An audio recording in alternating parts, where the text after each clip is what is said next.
Sanjay ji, respected Asif Kataria जी, हमारे election कंटेस्टर डुंगी constituency से, respected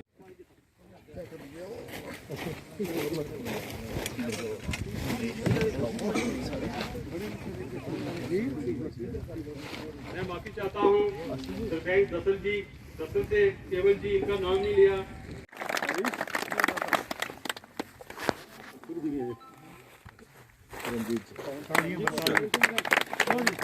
इधर रुको ना, पवन कुमार जी, इधर आइए, रुको इधर आओ, इधर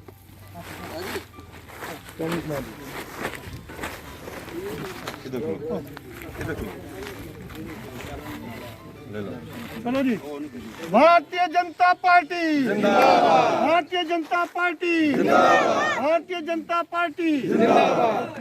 बोलो भाई। के जनरल सेक्रेटरी भी हैं बीजेपी के, इनके साथ हमारे डिस्ट्रिक्ट के प्रेसिडेंट राजेंद्र गुप्ता जी, और जो आपके कैंडिडेट हैं मेरे अजीज आसफ चौधरी जी, राजकुमार शर्मा जी, मेरे दोस्त अभी भाई नायब साहब मदन शर्मा जी, रंजीत तारा जी, केवल जी और रघुबीर जी, और जितने भी मेरे यहाँ साथी बैठे हुए हैं, पंडित जी हैं, संजय अभी बोल के गए हैं। मैं ज्यादा टाइम नहीं लूंगा, आपने इनको सुनना है। मैंने सर्विस में काफी टाइम आप लोगों के बीच में दिया है और इस इलाके को जानता हूं, जगह जगह जानता हूं। बीडीओ भी रहा, डीपीओ भी रहा, एसीडी भी रहा। एक बार मुझे याद है कि विभूत जी उस वक्त कौन जानता था कि बीजेपी इतने पावर में होगी, और उस वक्त भी इन लोगों ने काम किए। आज तो पावर की बात आप कर रहे हैं ना, लेकिन जब पावर नहीं थी तब भी इन्होंने उतने ही काम, उतनी ही हमदर्दी से लोगों के किए। आज मुझे पता है कि ये मॉडल विलेज जब मैं एसीडी था उस वक्त रिकमेंड हुआ, मेरे पास मदन जी के, मैंने इसको रखा। उस वक्त की जो क्यादत थी वो नहीं ये रखना चाहती थी, लेकिन विभूत जी ने भी बहुत इंटरेस्ट लिया इस मॉडल विलेज के लिए। लेकिन आपकी बदकिस्मती ये हुई कि हमने 2 मॉडल विलेज रखे और उसके इनने एक ही मॉडल विलेज के 2 पार्ट बना दिए। उसके बाद लीडर आते हैं चले जाते हैं, लेकिन कुछ जो यादें हैं, आज आप विभूत जी के लिए इसलिए बोल रहे हैं कि इनने इलाका में काम किया है। कल हम एक जगह थे 3-4 दिन पहले, वहां इनको लेना देना ही नहीं है किसी से, लेकिन वो भी कह रहे थे कि विभूत जी आपकी निशानी यहां पे भी है। ये होता है जब आप पावर में होता है, तो कहां कहां जब ग्रास रूट लेवल पे आदमी जो हो उसको सियासत में नुकसान नहीं होता। मैं अब आऊंगा अपनी पार्टी की तरफ, जिसका मैंने भी हाथ थामा है। मुल्क, अगर मुल्क है तो हम भी हैं, अगर मुल्क नहीं तो हम भी नहीं। आज आप मुल्क की तरफ देखिए, और मुल्क का रहनुमा जिसको दुनिया चाहती है, और उसने मुल्क को पकड़ा हुआ है और मुल्क को कहां पहुंचा दिया हूं। आज हमारी बीजेपी पार्टी और उसके क्यादत जो मुल्क में कर रहे हैं नरेंद्र भाई मोदी जी, आप देखिए ये 370 और 35 ऐसे नहीं हटा है। आज आप लोग सुख की सांस ले रहे हैं, और इसमें जो भी चीजें हैं, जैसे 3 टायर सिस्टम है, जो पढ़े लिखे लोग हैं समझते हैं। मैंने 2 बार पंचायतों के इलेक्शन करवाए और सरपंच तक ही रह गया, 1 बार करवाए तो फिर सरपंच तक रह गया। लेकिन ये लोग जब हमारे पावर में आए, बीजेपी पावर में आई, उस वक्त उन्होंने ब्लॉक चेयरमैन के इलेक्शन लगा। उस वक्त अब 3 टायर सिस्टम बनना जा रहा है। एक चीज मैं आपको बता दूं कि डीडीसी को छोटी बात नहीं होती है एक मेंबर। जब वो आपके डिस्ट्रिक्ट में जाएगा, 90% डिस्ट्रिक्ट का बजट जो है वो डीडीसी ऑपरेट करती है। ये आप रोडों की बात कर रहे हैं, ये आप कामों की बात कर रहे हैं, फिर की क्यादत विभोद जी जैसे नेता आपके सर पे होंगे, और अगर आपकी डिस्ट्रिक्ट की कमेटी होगी तो आपको किसी चीज की कमी नहीं। एक दो बातें मैं जरूर रखना चाहूंगा कि ये इलेक्शन है, जैसे तारा जी ने बोला, ये डिस्ट्रिक्ट डेवलपमेंट का इलेक्शन है। हमने डेवलपमेंट के लिए वोट देना है, और जिस तरीके से लोगों को मदहोश करके लोग वोट लेने का एक सिलसिला चला रहे हैं, ऐसे लोगों से बचना है।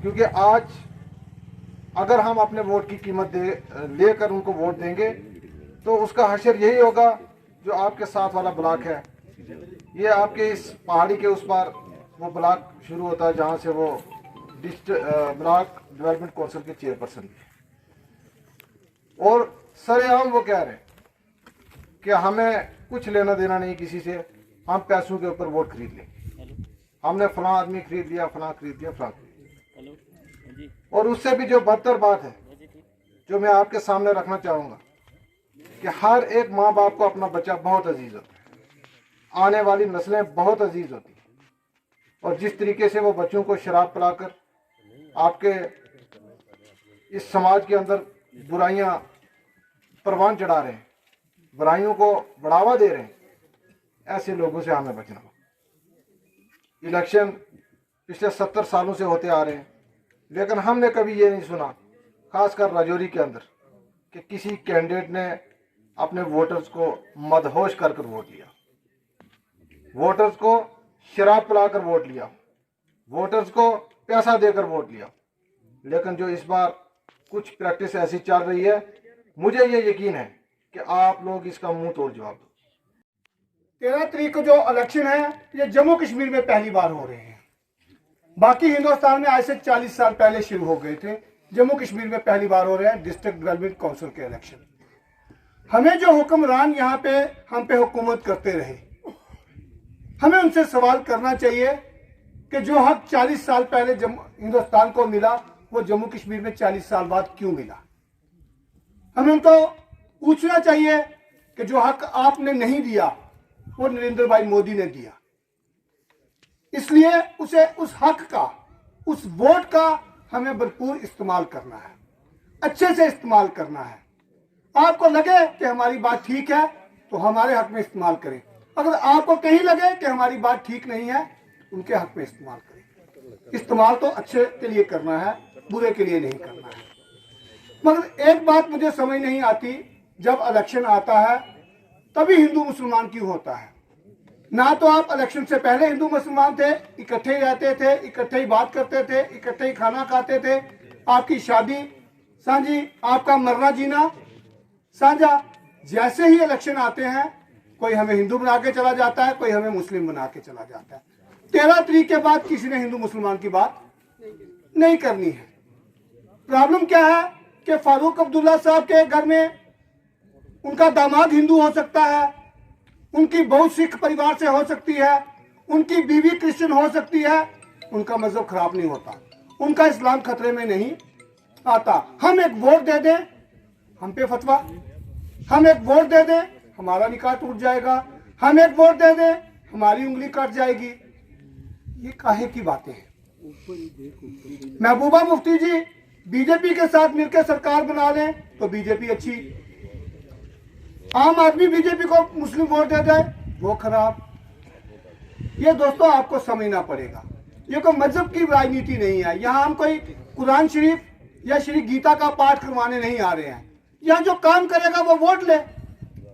3 तरह के लोग आप लोगों के बीच हैं, एक है आसिफ कटारिया साहब, एक है हमारे सऊदी अरब से आए हैं एनसी के कैंडिडेट, एक हमारे मियां साहब। आसिफ जी वकालत करते हैं और साथ में पॉलिटिक्स करते हैं। तालिब साहब के दामाद हैं, तालिब साहब का एक कैरियर है पिछले 50 साल का, ये भी पिछले 20-25 साल से तालिब साहब के साथ पॉलिटिक्स करते हैं। जो हमारे एनसी के कैंडिडेट आए हैं, वो जुमा 4 दिन हुए हैं सऊदी अरब से वापस आए हैं, अच्छे पैसे कमा के लाए हैं, काफी पैसे हैं उनके पास।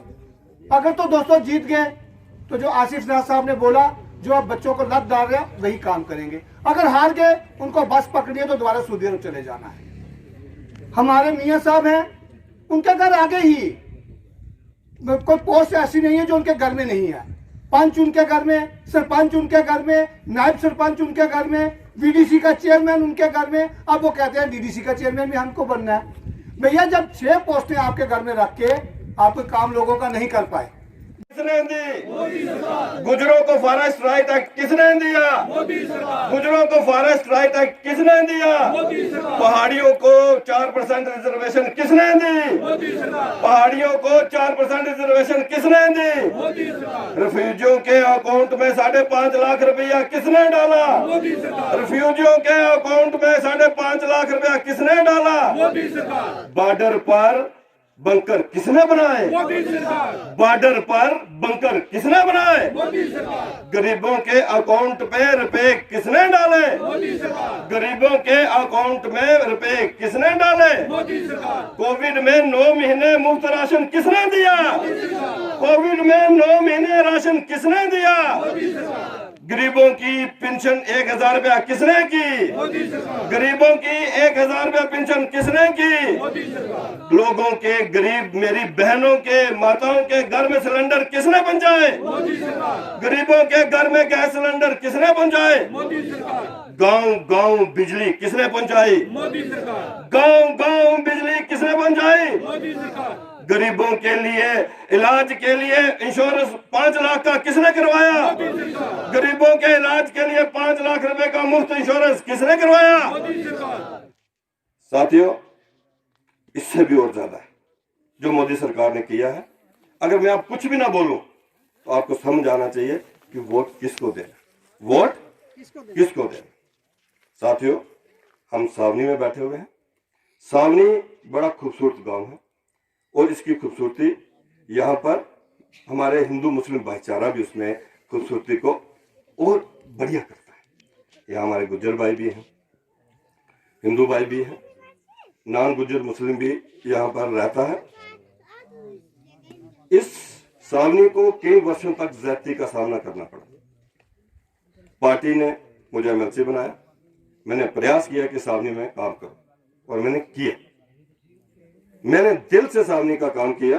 चाहे अगराती सावनी रोड की बात हो, ठीक है, उसमें पुली रह गई है, वो भी बनेगी, मेरा आपसे वादा है। चाहे यहाँ पर ट्रांसफार्मर्स की बात हो, चाहे यहाँ पानी पहुंचाने की बात हो, चाहे यहाँ पर पोल पहुंचाने की बात हो, चाहे यहाँ पर हैंड पंप लगाने की बात हो, चाहे कोई भी ऐसा काम हो जो आप लोगों को सीधा जुड़ा हुआ था, घर में जुड़ा हुआ था, मैंने करने की कोशिश की। और माननीय प्रधानमंत्री नरेंद्र भाई मोदी जी ने जम्मू कश्मीर और खासकर राजौरी पुंछ के लोगों के साथ बड़ा इंसाफ किया और उसमें सबसे बड़ा इंसाफ गुज्जर समाज के साथ। 70 वर्षों से इन लोगों ने उनको उनके राइट नहीं दिए, उनको उनकी पॉलिटिकल रिजर्वेशन नहीं दी। वो माननीय प्रधानमंत्री नरेंद्र भाई मोदी जी हैं जिन्होंने उनको पॉलिटिकल रिजर्वेशन दी। पंचों में दी, सरपंचों में दी, बीडीसी में दी, डीडीसी में दी। अब आने वाले असेंबली इलेक्शनों में भी 10 से 11 सीटें जेके यूटी में गुजरों के लिए रिजर्व होंगी। गुजरों को फॉरेस्ट राइट एक्ट, जो हमारे गुजर गांव के अंदर हमारे ट्राइब्स बैठे हुए हैं, पहाड़ के ऊपर बैठे हुए हैं, वो ट्राइब्स एक्ट पूरे देश में था, लेकिन जम्मू कश्मीर में नेशनल कॉन्फ्रेंस ने नहीं आने दिया। और उस नेशनल कॉन्फ्रेंस के जाते ही माननीय प्रधानमंत्री नरेंद्र भाई मोदी जी ने गुजरों को फॉरेस्ट राइट एक्ट दिया, जिससे जो लोग वहां पर बैठे हुए हैं वो अपनी जगह बैठे रहेंगे, उनके ढारे गिराई नहीं जाएंगे, उनकी बांडी गिराई नहीं जाएगी। ये मोदी जी ने किया। मेरे गुज्जर नौजवान जो कश्मीर में नौकरी करना चाहते थे, उनको इंटर डिस्ट्रिक्ट रिक्रूटमेंट बैन करके नेशनल कॉन्फ्रेंस ने रोक दिया और इंटर डिस्ट्रिक्ट रिक्रूटमेंट बैन खोल के आज मेरा गुज्जर नौजवान पढ़ा लिखा भाई कश्मीर, जम्मू कश्मीर के किसी जिले के अंदर भी रिजर्व जो सीटें हैं उनमें जाकर वो नौकरी कर सकते हैं। यहां 70 सालों से पहाड़ी लोग अपनी पहचान ढूंढ रहे थे, अपने आप को ट्राइब का दर्जा मांग रहे थे, लेकिन नेशनल कॉन्फ्रेंस ने पहाड़ियों के साथ ज्यादती की और ज्यादती करके उनको उनका दर्जा नहीं दिया, उनको उनकी पहचान नहीं दी। लेकिन माननीय प्रधानमंत्री नरेंद्र भाई मोदी जी ने जम्मू कश्मीर की नौकरियों में और प्रोफेशनल कॉलेजेस में पहाड़ियों को 4% रिजर्वेशन देकर पहाड़ियों के साथ भी इंसाफ किया और आने वाले दिनों के अंदर उनकी जड़ी जो मांग है वो भी पूरी होने वाली।